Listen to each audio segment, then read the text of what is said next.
자, 이제 5월의 마지막 날을 맞이하였습니다. 가정의 달이었던 올 한 달 어떻게 행복하셨습니까? 우리 가족끼리 많은 시간 보내셨습니까? 네, 좀 많이 보내셨기를 바라고요. 모든 가족이 화목해지고 그리고 사랑이 가득 꽃피는 그런 달이 되었기를 기도해 봅니다.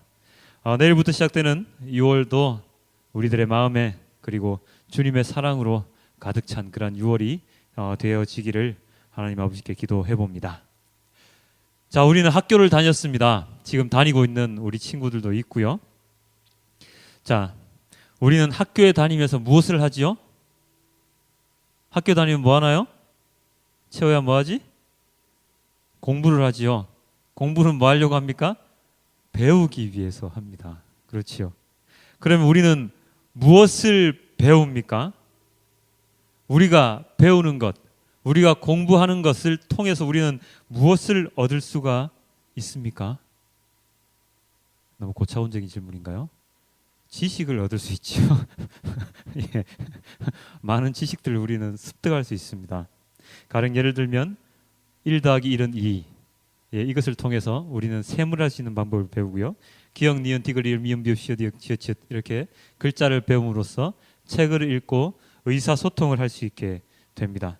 그리고 과학적인 지식, 그다음에 수학적인 지식들을 습득하게 되면 우리의 머리로서 논리적으로 생각할 수 있는 힘을 우리가 얻게 되고, 그리고 역사를 배우면 무엇이 유용합니까? 과거 일 배워서 뭐해요? 아니죠. 과거의 일을 배움으로 인해서 지금 현재와 우리가 앞으로 나아갈 바를 우리가 예측하고 우리가 생각을 할 수 있게 됩니다. 또 있지요. 지리를 배우면 뭐에 좋습니까? 세계 곳곳 여행하는 데 좋습니다. 우리가 가고자 하는 유럽, 야 저쪽 끝에 있네.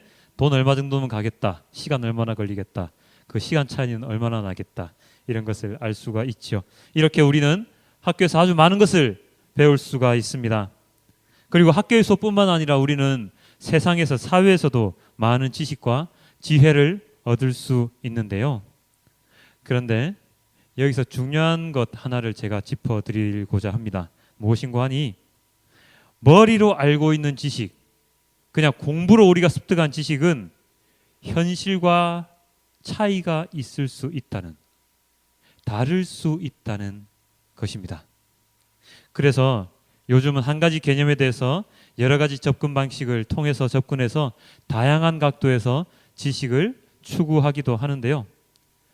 우리 때는, 저희가 공부할 때는 체험학습 이런 게 전혀 없었습니다. 있어봤자 고작 수학여행 한 번 갔다 1년에 한 번, 1년에 한 번도 아니죠. 3년에 한 번, 6년에 한 번 갔다 오는 게 거의 다였고, 그 다음에 한 학기에 한 번씩 소풍, 그러니까 산에 한 번 갔다 내려오는 게 다였는데, 요즘 우리 학생들은 체험학습이라고 해서 여러 가지를 체험하는 그런 시간을 많이 갖습니다. 그래서 우리가 수업 시간에 이 강의실에서 배웠던, 교실에서 배웠던 것들을 실제로 밖으로 나가서 체험하는 그런 시간을 배우는데요. 저희도 우리 대안학교 아이들을 얼마 전에 지난달에 데리고 나가서 어디 갔냐면, 최후에 우리 어디 갔었지? 치즈 체험하는 곳으로 갔다 왔습니다. 이천에 치즈 스쿨을 갔다 왔는데, 우리가 그냥 사 먹기만 하던 치즈를 그곳에 직접 뭐 크게 만들어 본 건 아니지만 조금씩 만들어 보면서 맛보면서, 치즈가 이렇게 만들어지구나, 송아지한테 우유를 줘보면서 이런 기분이구나 라는 것을 느끼고 올 수 있었습니다.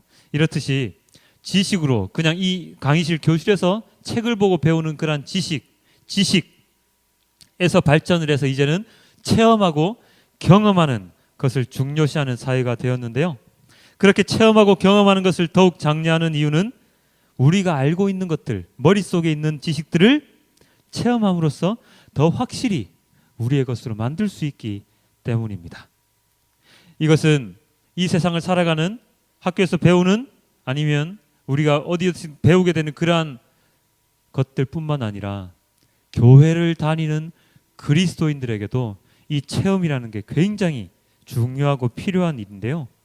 바로 오늘 우리가 읽었던 아주 긴 이사야서, 로마서, 요한복음, 이렇게 읽었던 이 본문 속에 나오는 인물들 또한 이런 체험과 굉장히 깊은 관련이 있습니다. 먼저 우리가 처음 읽었던 본문이 무슨 본문이었습니까? 이사야서였는데요. 그 이사야에 대해서 얘기를 해보고자 합니다. 이 이사야는 예언자, 선지자입니다. 예언자라고 하면 하나님의 말씀을 대언하는 사람인데요.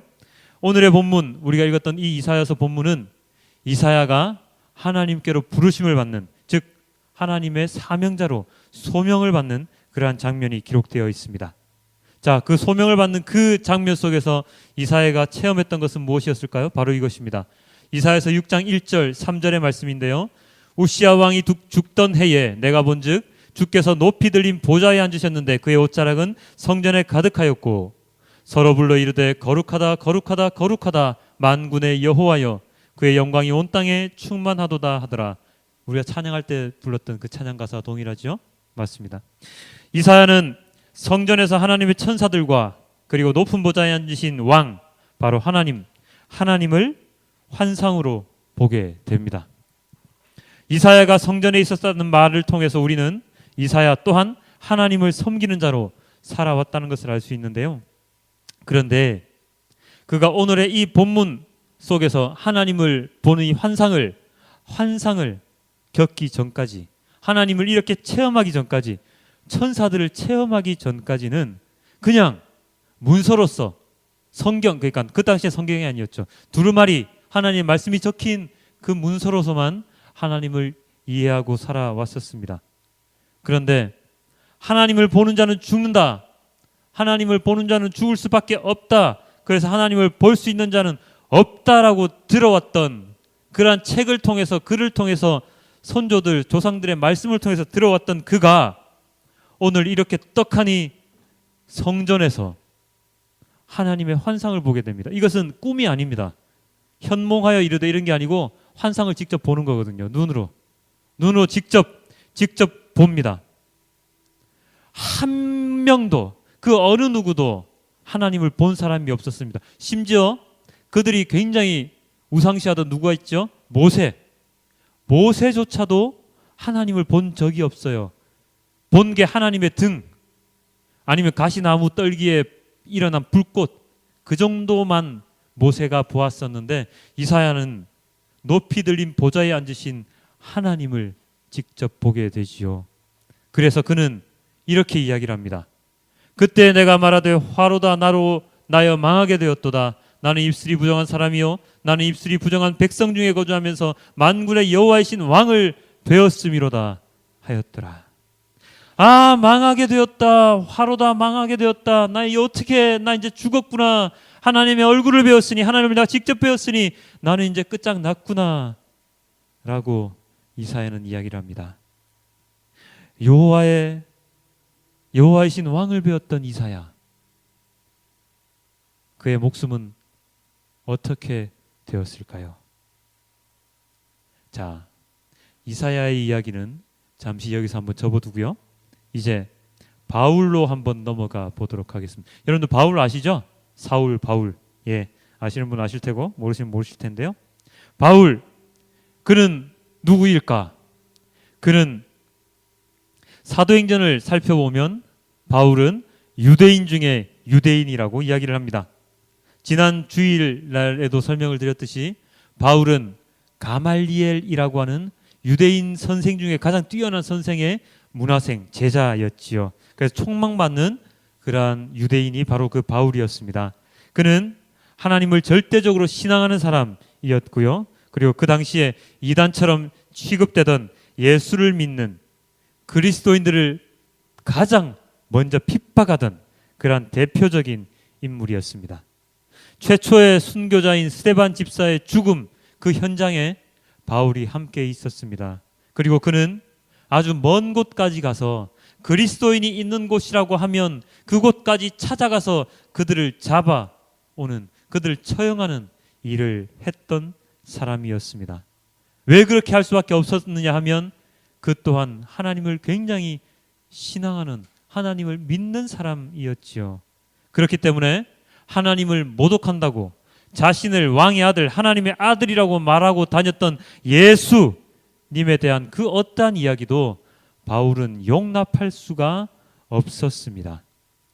그런 바울이 나중에는 사도가 되고 그리고 신약 성경의 많은 부분을 기록하는 그리스도인의 수장이 되는데요. 과연 그에게는 무슨 일이 일어났었을까요? 바로 그가 다메섹으로 가는 길, 그리스도인들이 있다고 하는 그 다메섹으로 가는 길, 그 길 위에서 그는 예수님의 음성을 듣습니다. 바로 예수님을 만나게 되는데요. 사도행전 9장 3절에서 5절 이렇게 나와 있습니다. 사울이 길을 가다가 다메섹에 가까이 이르더니 호련히 하늘로부터 빛이 그를 둘러 비추는지라.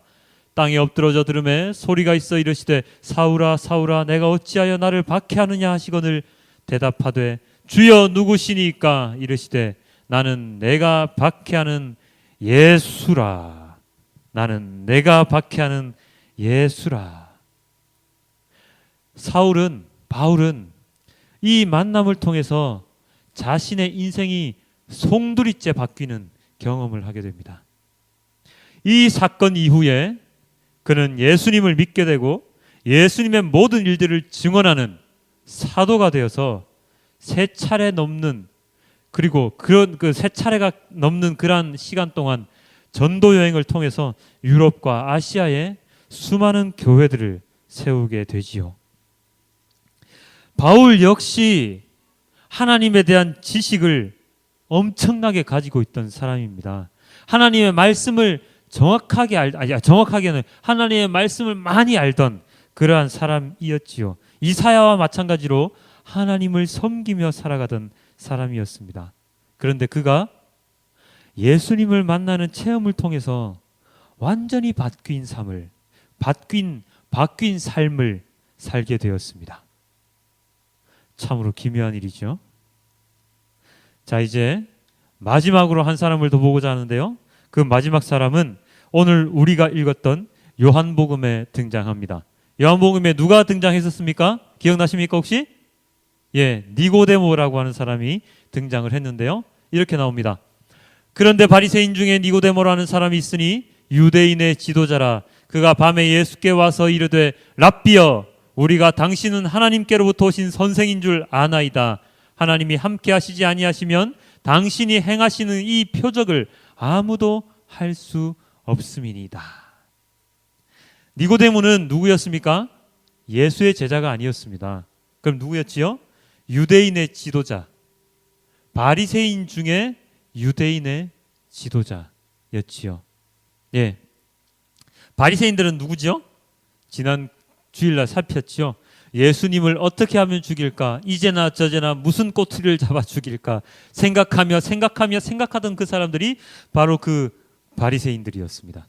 이 바리새인들 중에 한 명이 니고데모였는데, 이 니고데모는 다른 바리새인들과는 조금 다른 바리새인이었습니다. 그는 예수님을 무엇이라 불렀습니까? 예수께 와서 이르되 무엇이라? 랍비여. 랍비가 무슨 뜻이죠? 선생님이시여 라는 뜻입니다. 우리나라 말로 선생님이시여 라는 뜻인데요. 그는 예수님을 하나님께로부터 오신 선생이라고 그는 고백을 하고 있습니다. 하나님과 함께 계신 분이시기 때문에 예수님의 그 많은 이적과 기적을 행할 수 있었다라고 생각을 했죠. 그는 하나님이 어떤 분인지를 알고 있었고, 그리고 그 예수님이 하나님의 사람임을 알고 있는 사람이었습니다. 그는 이렇게 이야기를 합니다. 그가 이렇게 예수님께 이야기를 했을 때, 이 표적을 아무도 할 수 없음이니이다 라고 이야기를 했을 때, 이 니고데모의 말을 들은 예수님께서는 이렇게 얘기를 하시죠. 예수께서 대답하여 이르시되 진실로 진실로 내게 이르노니 사람이 거듭나지 아니하면 하나님의 나라를 볼 수 없느니라. 사람이 거듭나지 아니하면, 다시 태어나지 아니하면 하나님 나라를 볼 수 없다라고 말씀하시는데요. 왜 갑자기 뜬금없이 이 말씀을 하셨을까요? 바로 전에 9절에 니고데모가 이렇게 얘기를 했죠. 하나님께로부터 온 선생인 줄 압니다. 나는 당신이 하나님께로부터 오신 분인 줄 압니다 라고 이야기를 고백을 했는데, 예수님께서는 그 다음 구절을 통해서 거듭나지 아니하면 하나님을 알지 못한다라고, 하나님 나라를 볼 수 없다라고 얘기합니다. 그 뜻은 네가 알고 있는 하나님은 제대로 된 하나님이 아니다라는 것이죠. 네가 듣고 보고 배운 하나님에 대한 것은 제대로 된 지식이 아니다 라고 이야기를 하는 것입니다. 유대인들은 하나님 나라를 갈망하던 자였습니다. 그래서 누구를 언제나 기다리며 살았죠? 메시아, 그들을 구원해 주실 메시아 그리스도를 유대인들은 언제나 바라보면서 이제나 오실까 저제나 오실까 언제나 바라보면서 살았던 사람들인데요. 곧 오실 그 메시아를 소망하며 살아가던 그러한 자들인데, 그런데 그런 자들의 지도자였던 바리새인들, 그들 중에 한 명인 니고데모에게 예수님께서는 거듭날 것을 주문하십니다. 거듭나지 아니하면 너희는 하나님 나라를 볼 수 없다. 하나님 나라를 볼 수 없다. 그때 니고데모가 굉장히 의아하게 생각하죠. 아니 예수님, 어떻게 다 자란 사람이 다시 태어날 수가 있습니까? 어떻게 어머니의 뱃속에 다시 들어가야 하는 것입니까? 그렇다면 이렇게 돼 있죠. 니고데모가 이르되 사람이 늙으면 어떻게 날 수 있습니까? 두 번째 모태에 들어갔다가 날 수 있사옵나이까? 제가 다시 어머니 뱃속에 들어가야 하는 것입니까? 라고 이야기를 하죠. 그랬더니 예수님께서 이렇게 대답하십니다. 예수께서 대답하시되 진실로 진실로 내게 이르노니 사람이 물과 성령으로 나지 않으면 하나님의 나라에 들어갈 수 없다. 물과 성령으로 나지 않으면 하나님의 나라에 들어갈 수가 없느니라. 즉 물 세례와 성령 세례를 통해서 너는 하나님 나라에 들어갈 수 있다. 거듭날 수 있다. 라고 이야기를 하고 계십니다. 그러자 니고데모는 이렇게 묻습니다. 아니 어찌 그런 일이 있을 수 있습니까? 어떻게 그런 일이 있을 수 있습니까? 그에 대한 예수님의 대답은 바로 이것입니다. 진실로 진실로 내게 이르노니 우리가 아는 것을 말하고 본 것을 증언하노라. 그러나 너희가 우리의 증언을 받지 아니하는도다. 내가 땅의 일을 말하여도 너희가 믿지 아니하거늘 하물며 하늘의 일을 말하면 어떻게 믿겠느냐. 니고데모는요, 지식적으로 머리로 하나님을 아주 잘 아는, 너무나도 잘 아는 사람이었습니다. 왜냐? 바리새인들은 하나님 말씀을 유대인들에게 가르치는 사람들이었거든요. 가르치는 선생이었단 말입니다.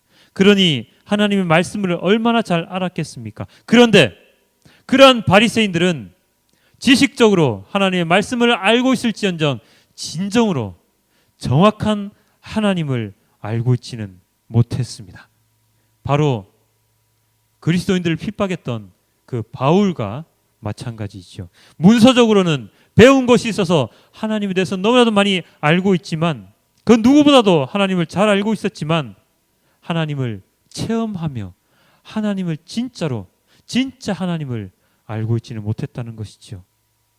그들이 하나님을 제대로 알 수 있는 것은 바로 경험, 체험을 통함입니다.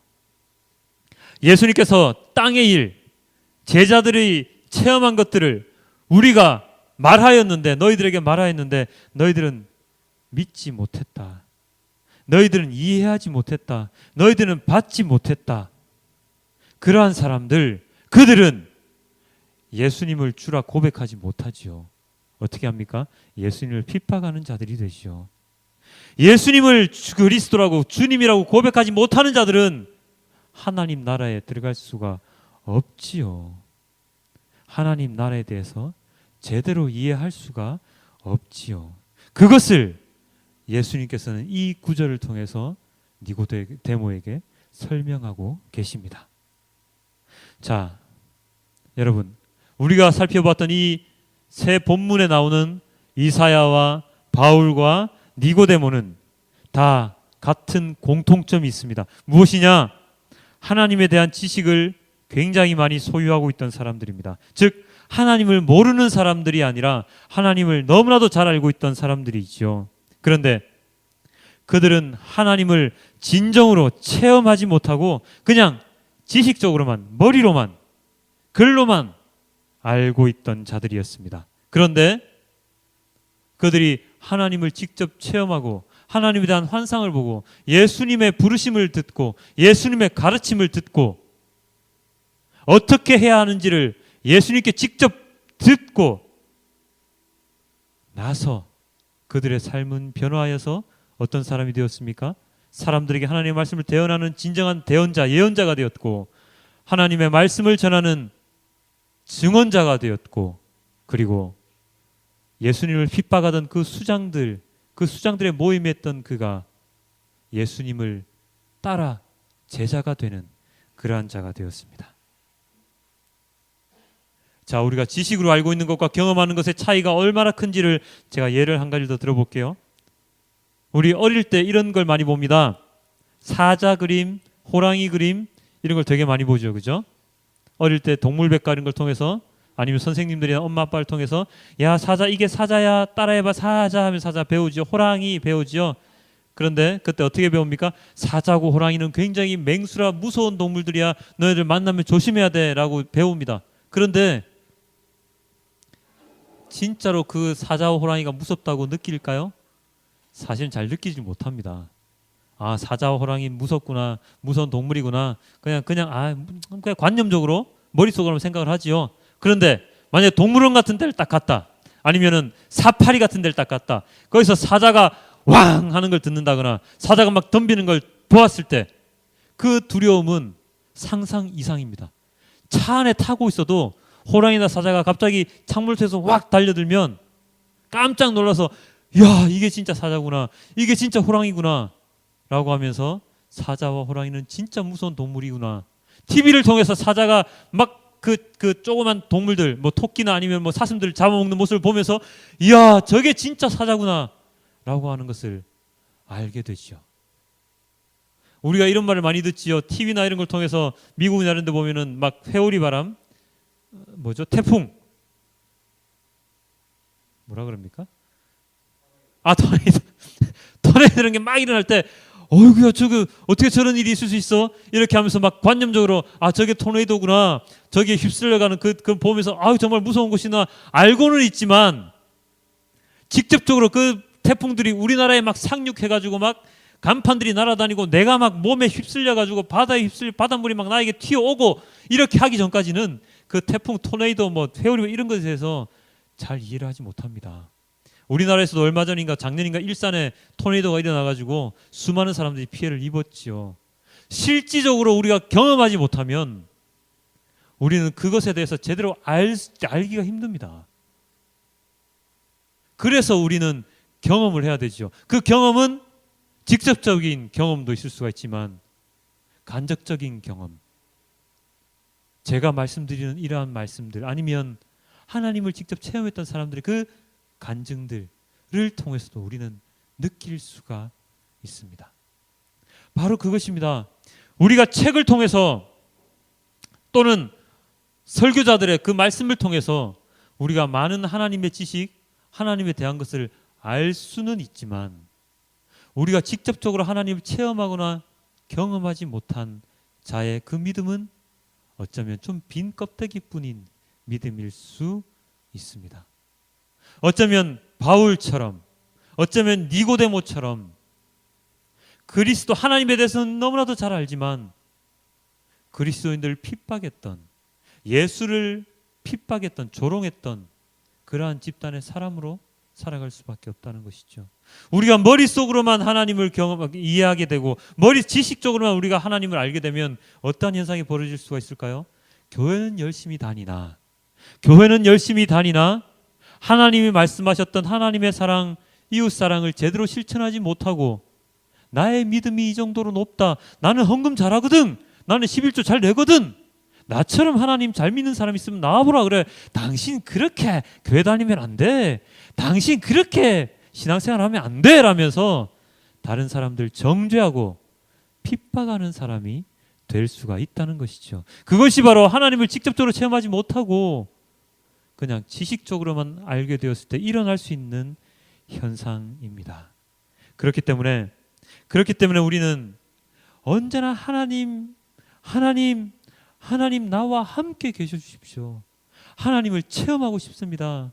하나님과 함께 동행하고 싶습니다 라고 하나님께 언제나 기도하는 삶을 살아야 합니다. 지식적인 믿음이 아니라 체험적인 믿음, 체험적인 신앙이 필요한 이유가 바로 그것입니다. 옛날에는 그랬습니다. 옛날에 그리스도인들은 체험적인 신앙 이렇게 얘기하면 좀 이단시하고 저거는 안 돼, 저렇게 하면 안 되라고 막 그렇게 멀리하는 경향이 많이 있었지만 우리는 그렇게 하지 않습니다. 하나님을 체험할 수 있는 신앙을 가져야 합니다. 하나님을 직접적으로 경험했을 때, 체험했을 때 우리의 신앙은, 우리의 믿음은 더욱더 커져나갈 수가 있는 것이죠.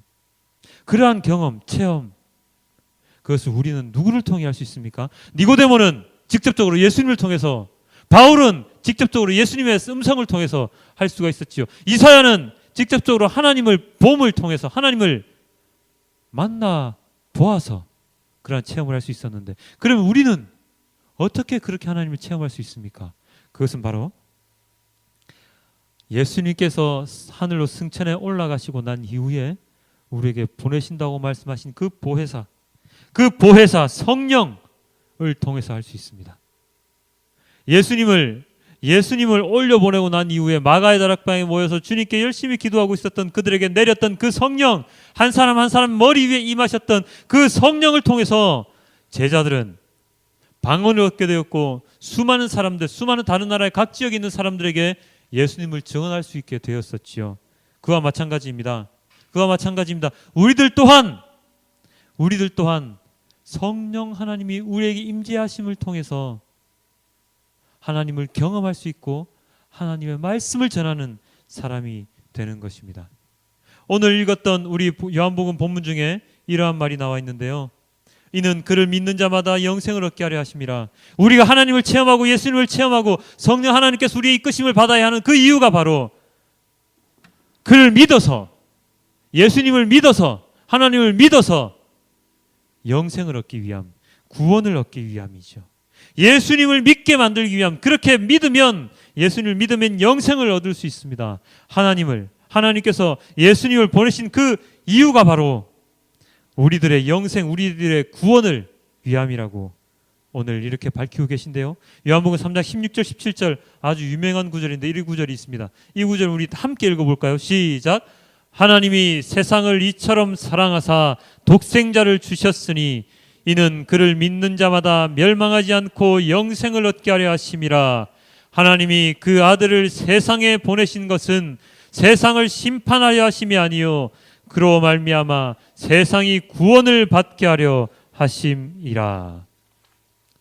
우리는 하나님을 만나야 합니다. 하나님과 언제나 함께 살아가야 합니다. 그 하나님과 만나는 시간, 하나님과 함께 살아가는 시간, 그 시간이 바로 기도의 시간이며 찬양의 시간이며 예배의 시간입니다. 하나님과 교제하고 대화를 나누고 하나님의 마음을 알 수 있는 시간이 바로 기도의 시간이죠. 엊그제 금요 예배 때도 얘기를 드렸지만 우리의 믿음은요, 믿습니다 한다고 해서 믿음이 생기지 않습니다. 우리가 누군가를 믿는다, 우리 딸이 친구 나영이를 믿는다, 채우가 우리 선생님을 믿는다 라고 할 때 그 믿음은 어떻게 생겨납니까? 처음 봤는데, 난생 처음 봤는데 나 너 믿어 라고 이야기할 수 있습니까? 아니죠. 그 사람에 대한 믿음을 가지기 위해서는 그 사람과 많은 시간을 함께 보냅니다. 그 사람의 됨됨이를 보지요. 그 사람의 성격을 보지요. 그 사람과 무엇인가를 나누면서 이 사람은 내가 믿을 수 있는 사람이구나 라고 고백을 하지요. 그렇게 해서 그 사람에 대한 믿음이 생겨납니다. 그냥 단순간 딱 보고 저 사람 이마에는 믿음이라고 써있구나, 저 사람 믿을 수 있는 사람이야 라고 믿을 수 있는 사람은 이 세상 천지에 아무도 없습니다. 만약 그런 사람이 있다면 친구를 통해서 그렇게 또 믿게 되겠죠. 내 친구가 믿는 사람이니까 나도 그 사람을 믿을 수 있어. 그 전에 그럼 무엇이 있습니까? 그 친구와 그 사람과의 믿음의 관계가, 믿음의 시간이 있었기 때문에 가능한 것입니다. 마찬가지입니다. 우리가 하나님을 믿는다고 하는 것이 내가 하나님을 믿습니다 하고 고백한다고 해서 그 믿음이 자연히 생겨나는 것이 아닙니다. 어떻게 생겨날 수 있습니까? 하나님과 계속해서 시간을 보내야 되지요. 하나님을 알아야 되지요. 하나님이 어떤 분이신가를 내가 이해를 해야 되지요. 그것은 지식적인 이해뿐만 아니라 하나님을 경험하면서, 하나님이 나를 어느 순간인가 구원해 주시고 하나님이 나의 기도 응답을 들어주실 때 우리의 그 믿음은 계속해서 성장해 나갈 수 있는 것입니다. 바로 예수님을 만나기 전 바울의 믿음, 그러한 믿음이 되지 않기 위해서, 그러한 잘못된 믿음이 되지 않기 위해서 우리는 하나님과 끊임없이 교제하고 하나님 믿기 위해서 굉장히 노력을 많이 해야 합니다. 바울 사도는 오늘을 살아가는 우리에게 이렇게 이야기를 합니다. 성령이 친히 우리의 영과 더불어 우리가 하나님의 자녀인 것을 증언하노니. 하나님을 믿고 예수님을 믿는 자는 하나님의 자녀가 되는 권세를 얻었는데요. 그 권세를 증언하는 분이 바로 성령 하나님이시라고 바울 사도는 우리에게 이야기를 하고 있습니다. 무릇 하나님의 영으로 인도함을 받는 사람은 곧 하나님의 아들이라. 그렇기 때문에 우리는 하나님의 영으로 인도, 성령 하나님으로 인해서 인도함을 받는 사람이 되기 위해서 노력을 해야 합니다. 예수님께서 재림하시는 날, 다시 오시는 날까지 우리와 함께 계시는 분은 바로 성령 하나님이시기 때문입니다. 오순절날 큰 바람이 불어서 제자들에게 임하셨던 성령 하나님을 우리는 언제나 갈망하고 간구해야 합니다. 나의 모든 죄를 씻어주시고 죄인의 신분에서 자유하게 우리를 지켜주시는 분, 우리를 대신해서 사단 마귀와 함께 싸워서 우리를 승리자로 이끌어주시는 분, 그분이 바로 하나님, 성령 하나님임을 우리는 잊지 말아야 할 것입니다. 사랑하는 성도 여러분, 지식적으로, 학문적으로 하나님을, 예수님을 이해하지 마십시오. 아니, 그것도 필요하긴 합니다. 지식적으로 하나님 이해하고 아는 것 또한 필요합니다. 하지만 그것보다 더 중요한 것은 만남입니다. 우리 만남은 우연이 아니야. 하나님과의 만남, 그 만남이 필요합니다.